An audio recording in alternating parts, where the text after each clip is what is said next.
성경에서 신명기 아시죠? 신명기는 모세오경의 마지막 책이지만 동시에 쓰여진 대상이 조금 다르죠. 약속의 땅을 들어가려고 하는 그 세대를 향해서 그 전 세대가 왜 약속의 땅에 못 들어가고 광야에서 죽어버릴 수밖에 없었는가를 설명합니다.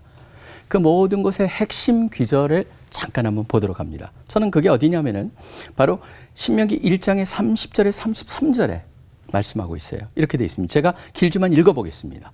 너희보다 먼저 가시는 너희의 하나님 여호와께서 애굽에서 너희를 위해 너희 목전에서 모든 일을 행하신 것 같이 이제도 너희를 위하여 싸우실 것이며 광야에서도 너희가 당하였거니와 사람이 자기 아들을 안는 것 같이 너희 하나님 여호와께서 너희가 걸어온 길에서 너희를 안으사 이곳까지 이르게 하셨느리라 하나 그 다음에 나옵니다. 이 일에 너희가 너희 하나님을 믿지 아니하였도다.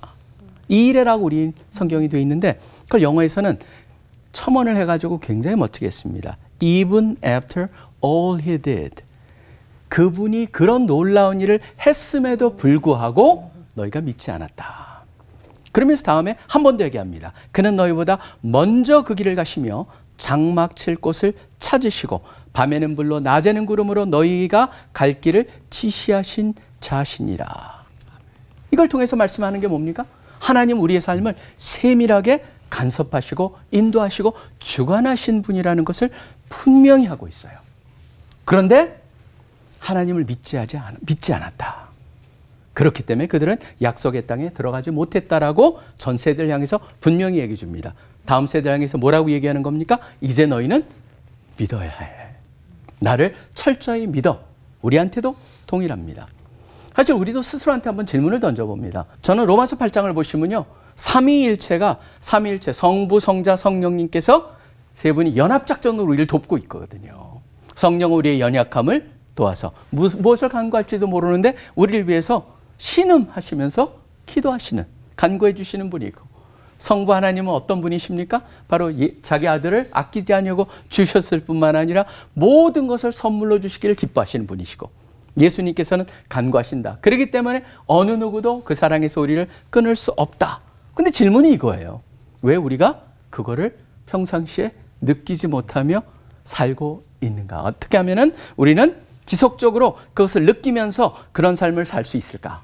사실 성경에 보면은 이름 자체는 굉장히 큰 의미가 있죠. 이름이 바뀐다는 건 뭡니까? 속성, 정체성이 바뀐다는 거예요. 아브라함이 아브라함이 되고 사레가 사라가 되고 그 다음에 야곱이 이스라엘이 되고 그 다음에 물론 게바가 베드로가 되고 그 다음에 사울이 바울. 원래 사울과 바울은 동시에 다 가지고 있었던 이름이거든요. 유대 이름, 그 다음에 아람어 이름으로 그 헬라 이름도 가지고 있었지만 바로 이름을 쓰기 시작한 게 헬라 이름인 바울을 쓰게 만드는 것이죠. 예수 그리스도라고 외치는 것 자체, 거기에 저는 능력이 있다고 생각을 합니다. 그렇기 때문에 70인 전도사에게서 돌아왔을 때 뭐라고 얘기합니까? 주여, 주의 이름으로, 이름이면 귀신들도 우리에게 항복하더이다라고 얘기를 합니다. 그뿐만 아닙니다. 누군지 주의 이름을 부르는 자는 구원을 얻으리로다. 그분이 지금 하신다라고 하는 말씀을 믿으면서 그 약속을 철저히 신뢰한다는 의미가 되는 게 외침이죠. 근데 이것을 하기 위해서 전 꼭 필요한 게 있다고 생각합니다. 뭐냐면 의식적으로 계속적으로 예수님이 어떤 분인가에 대한 이해가 깊어갈수록 예수 그리스도를 외치는 것이 다르게 다가올 수 있다라고 하는 겁니다. 신앙의 기초가 가장 기본적인 기초가 뭡니까? 저는 바로 십자가의 죽음을 이해하고 그분의 부활을 이해하면서 그 두 개를 연결하면서 그것이 나한테 어떤 의미가 있느냐를 늘 묵상하며 연결하며 사는 것이라고 생각합니다. 십자가를 볼 때 무엇을 봅니까? 우리의 죄의 심각성을 보죠. 그럼에도 불구하고 사셔서 부활하셔서 우리 위해서 지금 간구하고 계신다는 것을 통해서 내가 얼마나 소중한 존재인가를 동시에 볼 수가 있는 것이죠. 그것을 분명히 할 때 저는 드디어 예수님이 어떤 분인가를 우리가 이해하기 시작한다고 생각합니다. 사울아 사울아 네가 왜 나를 핍박하느냐.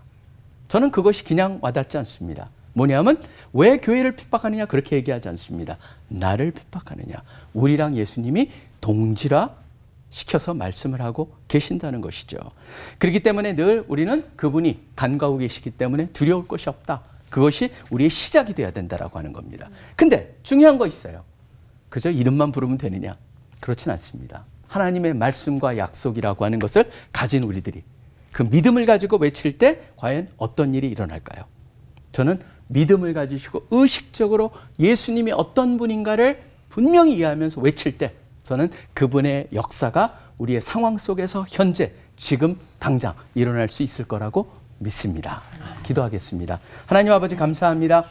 예수 그리스도의 함께 하심을 외치며 또 그분의 행하심과 그분이 지금 하고 계시고 이끄시다는 것을 믿음으로 고백하며 그것을 경험하며 살 수 있도록 도와주시옵소서.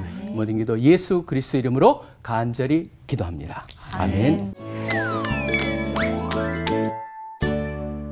정말로 평생 모든 일마다 예수 그리스도 이렇게 외치기만 하면 다 해결되는 건가요? 마치 열려라 참깨 이런 줄문처럼 좀 느껴지기도 하는데 정말 아무 일도 안 하고 평생 외치기만 해도 되는 걸까요? 사도행전 19장을 보면은 바로 열려라 참깨가 월킹이 안 된다. 그걸 보여주는 케이스가 나와요. 사도행전 19장에 보면은 에베소에 갔거든요. 사도 바울이 에베소에 가가지고 막 그 기적을 행해요. 네네. 뭐 이렇게 사도 바울이 이렇게 만졌거나 닿은 그 손수건 같은 것이 막 그거 자체도 막 놀라운 게 일어나니까 맞아. 사람들이 그걸 보면서 야, 뭐 신비하다. 지금 도대체 예수 이름만 하면 되는구나. 그래가지고 거기에 보면은 유대 마술사도 그다음에 거기에 보면 스게와의 그 한 제사장의 스게와의 7 아들도 시도를 하거든요.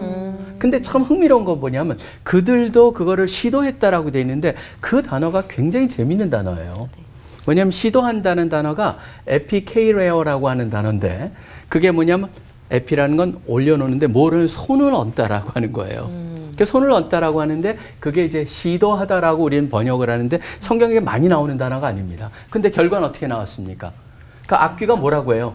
나는 예수도 알고 바울도 하는데 너희 누구냐 그러거든요. 그래가지고 이들이 다 빨개 벗고 도망가는 그 사건이 거기서 벌어져요. 근데 제가 아까 말씀드린 손을 얹다라고 하는 의미를 가진 시도하다는 우리 현대 지금 우리가 쓰는 말 중에서 가장 가까운 걸 찾아보면 숟가락을 얹다.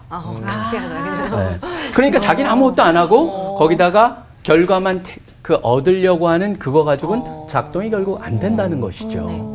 그러니까 그걸 갖다가 보여주는 사도행전 19장 사건과 연결을 해보자면은 열려라 참깨라고 하는 것보다는 진정 예수님을 향한 신뢰, 믿음. 그러니까 의지적인 그 믿음을 담아서 예수님을 부른다라고 하는 것은 그 안에 갈망과 원함과 그다음에 하나님의 기대, 하나님의 역사의 기대를 향한 모든 것이 담겨 있기 때문에 저는 월킹된다고 생각합니다.